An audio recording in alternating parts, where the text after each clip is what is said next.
Selamat malam sahabat keluarga, kembali bertemu bersama dengan saya, Andy Darmawan dari Familyverse Indonesia, dan hari ini kita berada di dalam satu acara podcast Pojok Cerita seputar cinta. Selamat malam sahabat keluarga yang baru saja bergabung bersama dengan Familyverse Indonesia, dan hari ini kita akan ngomongin satu topik yang menarik sekali soal bagaimana mengelola keuangan di masa-masa saat ini, dan bersama dengan kita akan ada narasumber Bapak Ivan T. Putra yang akan membagikan kepada setiap kita tips-tips bagaimana kita bisa mengelola keuangan kita. Nah, ngomongin soal mengelola keuangan di masa-masa pandemi COVID-19 seperti ini, masa di mana banyak mungkin di antara kita yang harus rela, penghasilan kita terpotong sementara pengeluaran kita tetap ada. Tentunya pembicaraan kita di dalam kesempatan malam hari ini menjadi sebuah pembicaraan yang menarik. Jadi saya akan catat dulu judulnya di bawah ya sahabat keluarga, supaya sahabat keluarga yang baru join bisa ngikutin dengan baik. Mengelola keuangan ya, mengelola keuangan di masa sulit. Wah, ini menarik sekali nih, dan kita akan langsung ngobrol bersama dengan pakarnya ya, Bapak Ivan T. Putra yang akan ngobrol bersama dengan kita di dalam kesempatan malam hari ini. Waktu kita terbatas 30 menit, jadi kita langsung gunakan kesempatan ini dengan baik, sahabat keluarga. Malam, Pak Ivan. Selamat malam. Iya, senang sekali bisa bertemu dengan Pak Ivan di Instagram Live malam hari ini. Ya, sama-sama. Suara saya jelas nggak? Jelas banget, Pak. Suara Bapak jelas sekali. Terima kasih. Terdengar dengan sangat jelas. Oke. Pak Ivan mungkin boleh cerita nih sama sahabat keluarga yang sedang mengikuti topik kita malam hari ini. Mungkin cerita apa yang Pak Ivan lakukan, aktivitas sehari-hari gitu. Boleh, Pak? Iya, terima kasih. Terima kasih juga buat para sahabat Familyverse Indonesia. Saya senang bisa bergabung di tempat ini. Saya punya kesibukan. Nama saya Ivan, saya arsitek. Tentunya saya punya kesibukan sehari-hari mendesain ya, desain bangunan, kemudian interior termasuk di dalamnya, dan juga terakhir saya dipercayakan untuk mendesain AC. Jadi sistem AC sentral gitu ya, atau AC rumah juga ada, karena AC rumah sekarang AC sentral. Dan saya tertarik sekali karena waktu saya mendesain AC, ternyata AC itu ada hubungan dengan electricity kan, dengan pemakaian listrik kan. Nah, pemakaian listrik ini juga ada hubungannya dengan keuangan. Ternyata AC sentral itu memang lebih ngirit daripada AC-AC yang split wall mounted yang biasa. Terus kemudian saya terlibat di dalam pelayanan, tentunya ya, pelayanan saya di CFMI ya, Crown Financial Ministry Indonesia, melayani di dalam bidang keuangan tentunya. Kemudian khususnya di masa-masa sulit ini banyak orang yang butuh tentang pengetahuan keuangan, value keuangan, kebenaran tentang keuangan, sementara kita tahu bahwa yang memerdekakan kita adalah firman Tuhan itu sendiri. Terus kemudian saya juga tergabung di dalam ministry marketplace, Kingdom Business Community, di mana prinsipnya work is worship. Jadi kita nggak bisa melihat bahwa pekerjaan itu adalah hal-hal yang sulit atau apa, karena itu bentuk dari worship, di worship oleh kita yang sehari-hari kita lakukan. Saya kebetulan dipercayakan untuk melayani anak muda, khusus kira-kira 20-30 tahun lah, baru mau mulai entry gate masuk ke marketplace. Kemudian saya ada di merit ministry juga, karena ini juga berhubungan dengan keuangan tentunya ya, dan kemudian tentang anak-anaknya, anak-anaknya juga nantinya kalau nggak mau jadi pendeta atau pastor, pasti dia akan ada di marketplace kan, makanya dia butuh ini marketplace. Itu aja sih sampai hari saya enjoy sekarang, karena anak saya yang yang pertama jadi head chef di Bali, dia kembali ke Jakarta untuk mengeksplor keadaan-keadaan di Jakarta, sementara di Bali masih dalam keadaan COVID. Saya enjoy sekali dengan 3 anak saya dengan 1 istri. Wow, ini menarik sekali nih. Pak Ivan ini sibuk sekali ya sepertinya, tapi tetap bisa menikmati hidupnya ya, dan tentunya semua itu boleh terjadi karena rasa syukur.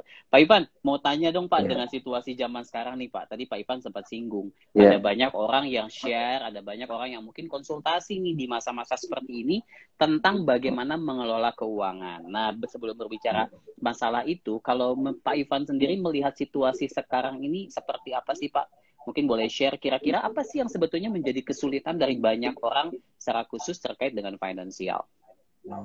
Oh iya, ya karena tadi kan udah disinggung. Jadi kalau profesional dia terima salary di akhir bulan, mungkin salary-nya oleh karena pandemik ini kena potong. Kena potong itu kan relatif ya. Mulai dari 10% sampai 70% ada karena work from home ya, disiasati demikian. Terus kemudian ada yang bonusnya nggak keluar karena salary-nya minim tapi dia berdasarkan bonus, biasanya sales kan. Nah kalau untuk pengusaha sendiri ya itu kan mereka akhir bulan bukan terima tapi malah bagi-bagi salary kan buat seluruh karyawannya, dan itu akan menjadi kesulitan tersendiri setelah mereka dihadapkan sama cash flow misalkan ya, cash flow terus kemudian nggak ada order. Yang pertama sih nggak ada order, kemudian bagaimana mengelola cash flow yang baik, dan kan ada kesepakatan di dalam masa pandemik dan masa sulit ini, di mana capitalnya terbatas, oksigennya terbatas, tapi bagaimana menavigasi semuanya ini supaya bisa berjalan. Itu aja sih kira-kira. Wah, ini menarik nih ya Pak, karena memang pada dasarnya ini bukan hanya berimbas kepada orang-orang tertentu situasi saat ini ya, bahkan semua kalangan kena imbasnya nih gitu ya. Jadi memang perlu sekali yang namanya mengelola keuangan. Nah, kalau menurut Pak Ivan sendiri, hal yang paling mendasar dari pengelolaan keuangan di masa-masa pandemi COVID ini apa Pak? Apakah kita mengurangi pengeluarannya atau gimana menurut Pak Ivan? Hal paling mendasar dari mengelola keuangan. Seorang pengusahakah atau seorang apa nih? Ya bisa buat semua Pak, untuk pekerja atau bukan untuk pengusaha juga. Buat saya prinsipnya ini. Kalau dikatakan firman Tuhan bilang Tuhan itu turut bekerja dalam segala sesuatu, termasuk dalam masa COVID, untuk mendatangkan kebaikan buat setiap orang yang mengasihi dia, tapi ya, bukan orang yang nggak mengasihi dia. Itu selalu ada perbuatan baik dari Tuhan di dalam masa pandemik ini. Ini kan cuman gini, kalau Salomo kan bilang gini, apa yang ada sekarang itu dulu udah ada. Jadi nggak usah terlalu panik atau terlalu apa. Cuman masalahnya gini, kesulitan itu kan ada, ya kan? Jadi kita belajar apa atas kesulitan. Nah biasanya orang fokus dan men-celebrate itu ketika dia keluar dalam masa kesulitan, tapi dia lupa untuk belajar kesulitan itu maknanya buat dia apa gitu. Nah makanya orang selalu nggak kehilangan kesempatan belajar menghadapi kesulitan. Karena yang di-celebrate itu justru kemenangannya, bukan belajar bagaimana sih mengatasi kayak kok tiba-tiba udah lewat gitu. Terus saya belajar apa? Ya udah, pokoknya puji Tuhan aja. Nah, terus ketika kita tahu bahwa Tuhan itu akan mendatangkan kebaikan nih di masa-masa sulit ini, kita tentunya bersyukur kan. Ya orang mau dapat kebaikan, masa nggak ngucap syukur sih? Pertama ngucap syukur. Tapi yang kedua yang nggak kalah pentingnya, berkata cukup sih. Nah, berkata cukup itu nggak kalah menariknya dari bersyukur. Karena kenapa? Kita mesti tahu, yang namanya cukup itu berapa sih? Yang namanya salary cukup itu berapa? Yang namanya makan cukup itu berapa? Yang namanya spending ya kan, perman itu berapa, yang dikatakan cukup itu berapa. Terus kemudian banyak kan pengeluaran kita, kalau pemakaian handphone, listrik, terus alat-alat habis pakai yang menyangkut tentang rumah tangga misalkan, atau apapun juga lah, termasuk keuntungan. Jadi kalau saya punya order, yang namanya cukup itu berapa sih? Nah kalau kita nggak tahu, rada susah ya untuk bisa berkata cukup. Karena kita nggak tahu batasan cukup berapa. Itu aja dulu lah. Oke, ini menarik sekali. Berarti apakah ini berbicara soal mindset, Pak? Maksudnya gini, banyak orang mengalami situasi yang sama, tapi orang bisa saja berespon berbeda. Ada orang yang mungkin lebih cepat mengeluh ketika mendapati misalnya penghasilannya berkurang gitu ya, dan merasa bahwa aduh nggak cukup nih untuk pengeluaran-pengeluaran yang harus aku keluarin. Sementara tadi Pak Ivan bilang bahwa cukup itu relatif. Cukup menurut siapa dulu kan? Maksudnya standar cukup itu seperti apa?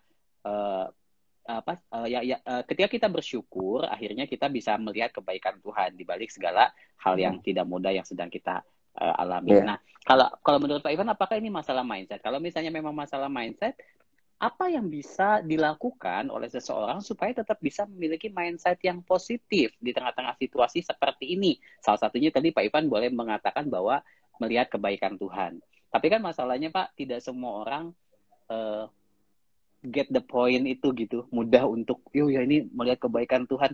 Karena rasanya kayak mengeluh itu akan terasa jauh lebih cepat dibandingkan mengingat kebaikan Tuhan. Gimana kalau menurut Pak Ivan? Ya, jadi ini memang fundamental.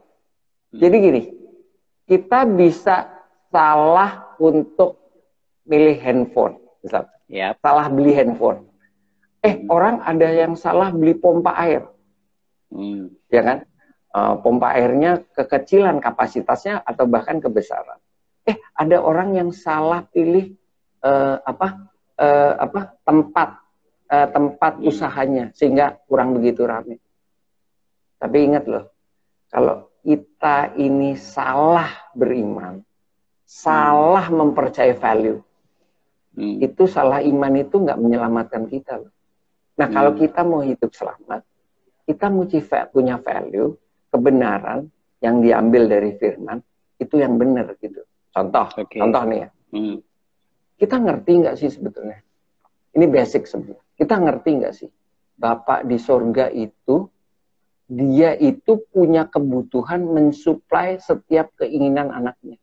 Nah, seberapa jauh kita ngerti bahwa kita itu anak, dan Tuhan itu Bapak kita yang baik gitu.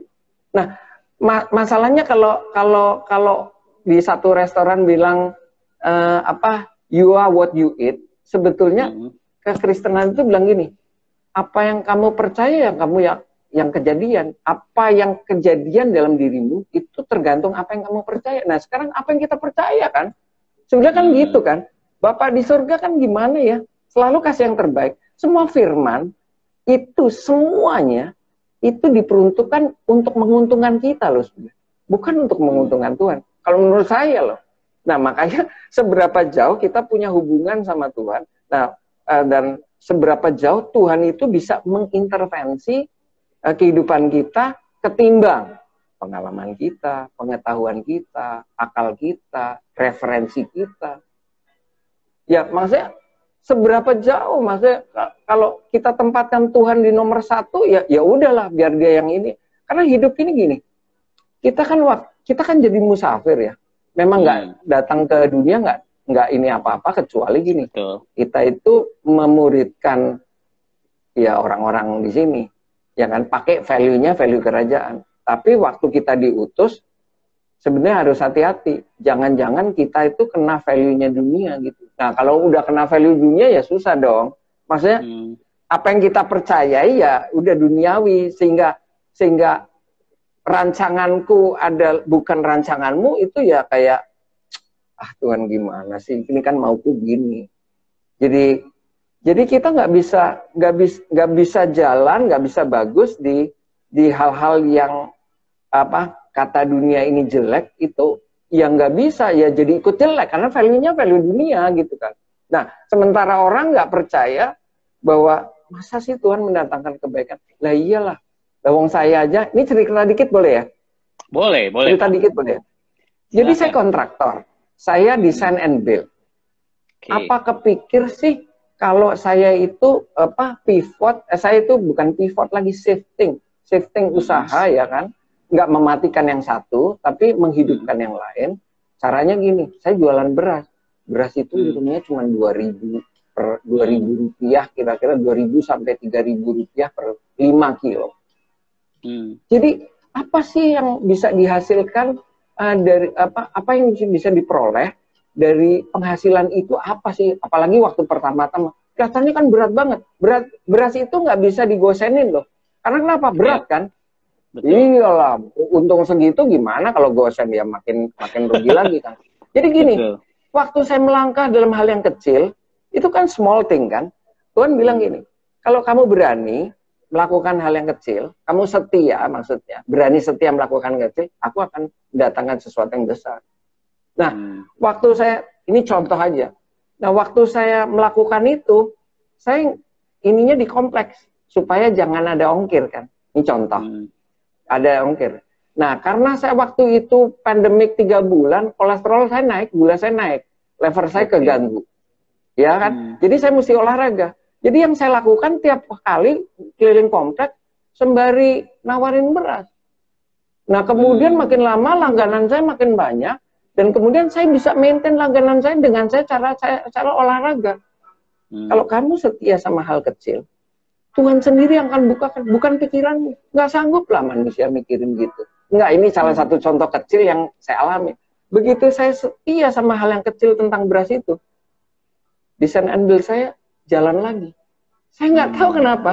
Ya maksudnya tanpa sebab sih, tanpa sebab. Kemudian saya dibuat sibuk gitu. Kayak gini. Tuhan, kalau kita sungguh-sungguh dan setia, Tuhan itu mau supaya anak-anak yang terkasih ini melihat bahwa, ih gila deh, gue nggak lakukan apa-apa, tapi Tuhan benar-benar lakukan buat aku. Seperti itu, jadi bukan karena kepintaran kita, bukan karena apa. Masa pandemik ini masa yang bagus, ya kan? Kenapa? Kita tahu seberapa hebatnya fondasi kita. Karena kalau fondasi kita di atas pasir, ya kalau kena badai, kena angin, kena banjir, ya udahlah, roboh rumahnya dan hebatlah kerusakannya. Itu aja sih. Tapi kalau kita kokoh, ya udahlah, kita akan kuat dan memang kita benar-benar akan tahu, iya ya, masa pandemik ini bagus sekali, benar-benar bagus ya. Karena kenapa? Orang setia itu bisa ditunjukkan di dalam masa sulit ini. Benar loh, ya kan? Termasuk istri yang setia, suami yang setia bisa dilihat dari masa pandemik ini. Terus kemudian karyawan yang setia bisa dilihat dari sini. Dan kemudian ya udah, setiap bangunan keluarga atau bangunan usaha atau bangunan yang lain yang kita bangun itu akan terlihat benar-benar itu pada masa kesulitan, masa sulit. Karena kita punya fondasi yang bagus. Itu aja sih. Wah, ini menarik sekali. Tadi Pak Ivan sempat singgung hal yang penting soal value ya. Pentingnya memiliki value yang benar tentunya ketika menghadapi situasi yang ada. Ini ada audiens yang tanya nih Pak Ivan. Ada audiens yang tanya, kalau nggak ada uang gimana Pak? Nggak ada yang dikelola dong. Nah, gimana nih Pak Ivan? Mungkin boleh kasih advice buat teman-teman yang memang pergumulannya sampai nggak ada uang. Gimana nih Pak? Iya. Benar sekali. Jadi kira-kira berapa ya? 20 tahun yang lalu berarti ya. 98 waktu Krismon. Nah, itu saya juga pernah. Saya hanya punya 4.000 rupiah. Bisa bayangin nggak? Dulu itu parkir itu udah mulai 2.000 rupiah. Saya punya uang cash itu hanya 4.000 rupiah dengan satu istri dan satu anak waktu itu. Nah, ini kisah ini sebetulnya akan terus di browsing dan didetailkan waktu di Crown Financial Ministry sih sebetulnya. Jadi apa yang saya lakukan ya itu waktunya untuk saya benar-benar bisa berserah. Biasanya orang gini, kalau masih punya power, dia masih kurang berserah atau kalau bisa Tuhan diatur sama dia lah. Tapi ketika masa krisis, nah ini loh bagusnya masa krisis. Saya benar-benar diminta sama Tuhan supaya berserah, karena nggak ada banyak hal yang saya bisa lakukan.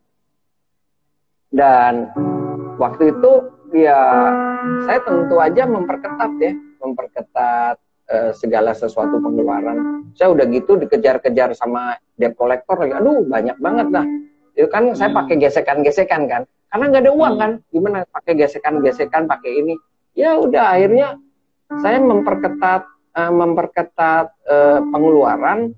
Caranya ya gimana ya? Udah nggak keluar. Oh gini. Pertama kali saya lihat kos yang rutin yang bisa ditimbulkan tiap hari yang paling besar listrik kan.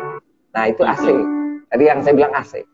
Ternyata AC itu, ini tips saja, ini hanya tips saja karena saya tahu 30 menit waktunya kurang lah. Iya. AC itu ternyata waktu jam 3 ke atas saya nggak usah pakai lagi. Jadi itu bisa dimatikan otomatis. Nah orang Jepang itu hebat, dia udah punya timer, setting timer supaya kita matiin AC itu kita nggak usah yang matiin tapi mati sendiri dengan timer itu kan. Nah itu kalau 4 ruangan serempak saya jalanin jam 11 ya kan malam sampai jam 4 cuma 4 jam aja. Yang biasanya saya jor-joran AC mulai sore saya pakai AC sampai malam sampai 12 jam.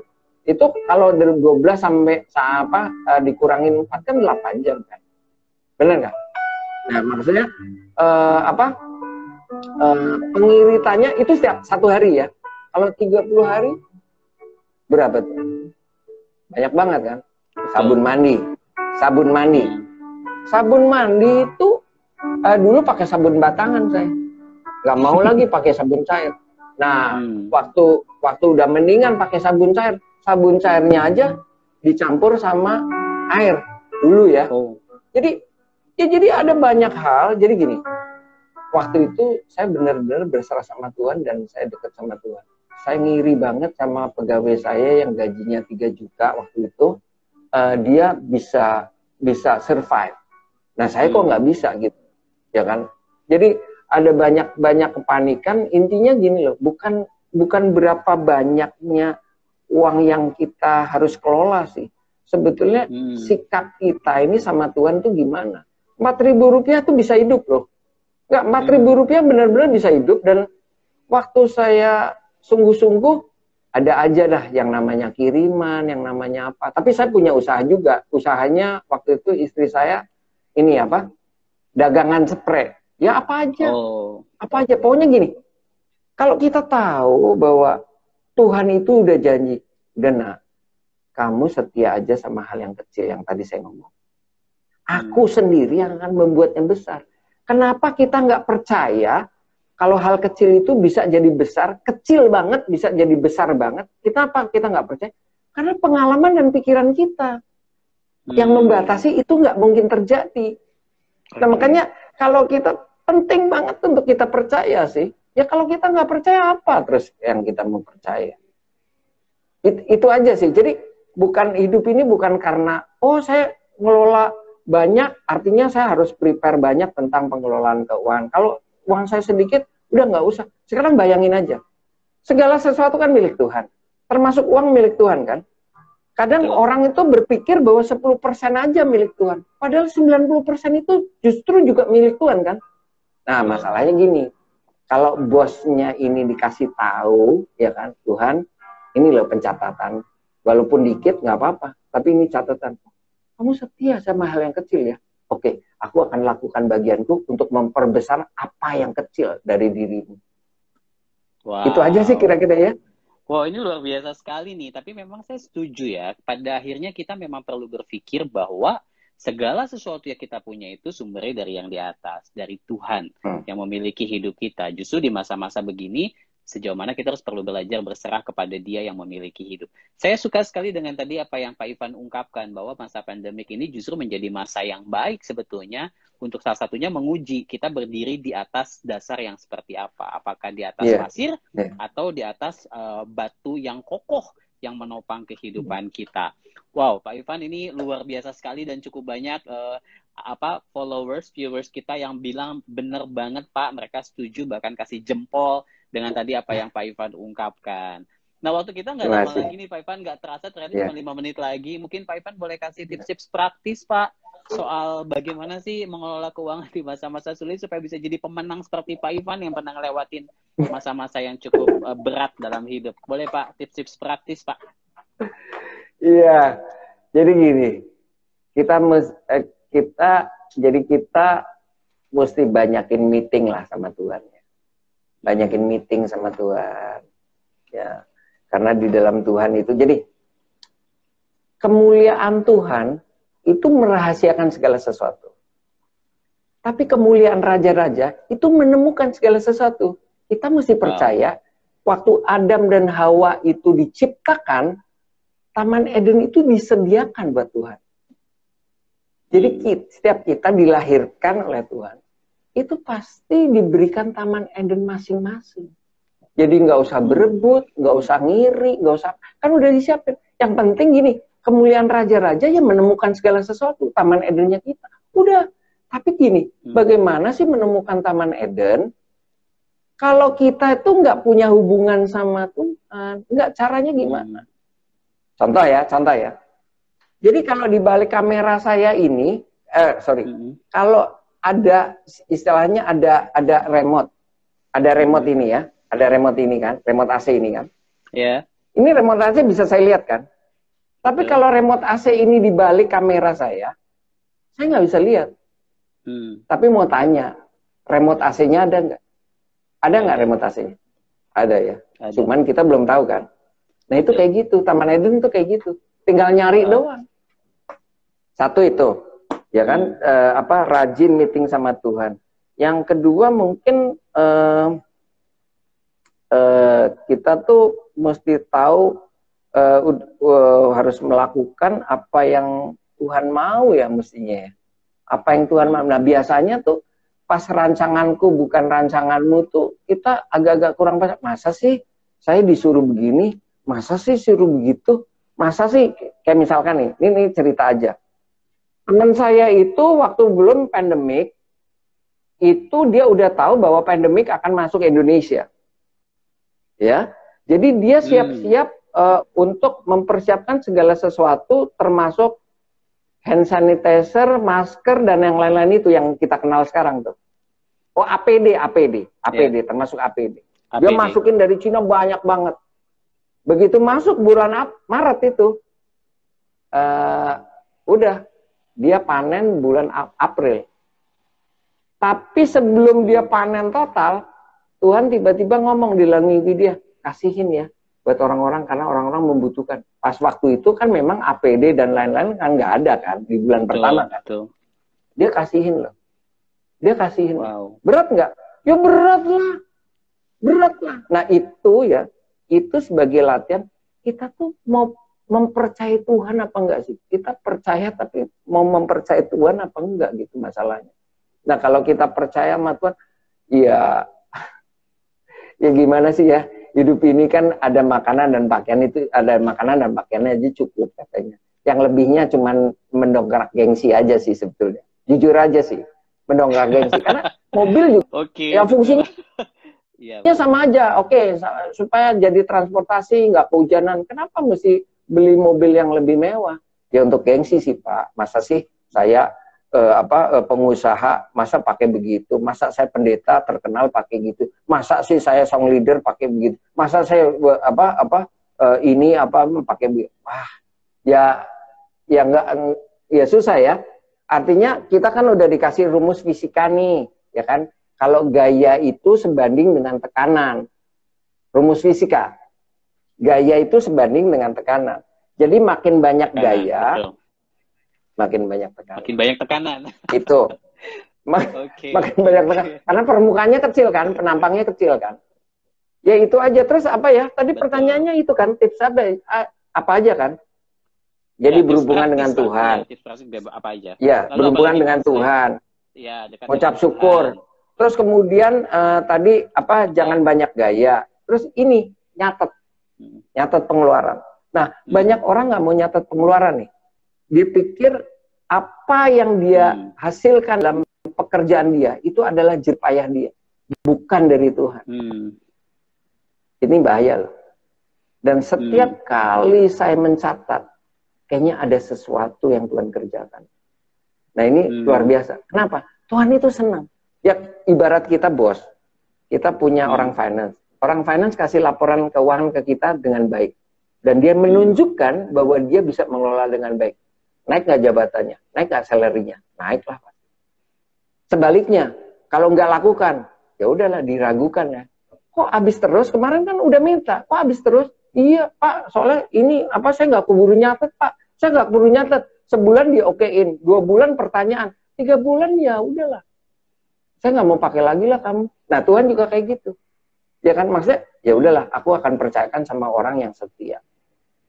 Itu aja sih. Tipsnya sementara itu aja ya dalam waktu yang singkat ya. Wow, ini menarik sekali karena yang Pak Ivan sampaikan adalah hal yang memang paling fundamental ya di dalam kehidupan kita. Pada akhirnya ketika kita menghadapi kesulitan, kita perlu ingat bahwa kita punya Tuhan yang sanggup memelihara kita, tapi ada beberapa poin yang tadi Pak Ivan ungkapkan. Belajarlah setia, dekat sama Tuhan, setia dalam hal-hal kecil, maka Tuhan akan mempercayakan hal-hal yang besar di dalam kehidupan kita. Anyway, thank you banget Pak Ivan untuk banyak informasi, banyak knowledge, bahkan perenungan yang boleh menguatkan setiap kita. Apalagi tadi Pak Ivan juga boleh men-sharingkan hidup, perjalanan bagaimana juga pernah berada di posisi yang tidak mudah di dalam hidup, tetapi bisa survive semuanya karena Tuhan. Ya, mewakili Familyverse Indonesia, juga sahabat keluarga yang sedang join di dalam kesempatan malam hari ini. Terima kasih banyak Pak Ivan, juga terima kasih untuk sahabat keluarga yang sudah join malam hari ini. Semoga apa yang dibagikan bisa jadi berkat. Untuk tayangan ini sahabat keluarga, kalau pengen ngikutin lagi, sahabat keluarga bisa cek di IG TV-nya Familyverse Indonesia. Sekali lagi terima kasih banyak Pak Ivan. Sampai bertemu lagi di waktu yang akan datang, tentunya dengan topik-topik yang menarik yang nanti mungkin kita bisa bahas di next time ya Pak ya. Terima kasih, Tuhan berkati. Selamat malam sahabat keluarga, selamat menikmati waktu bersama dengan keluarga Anda.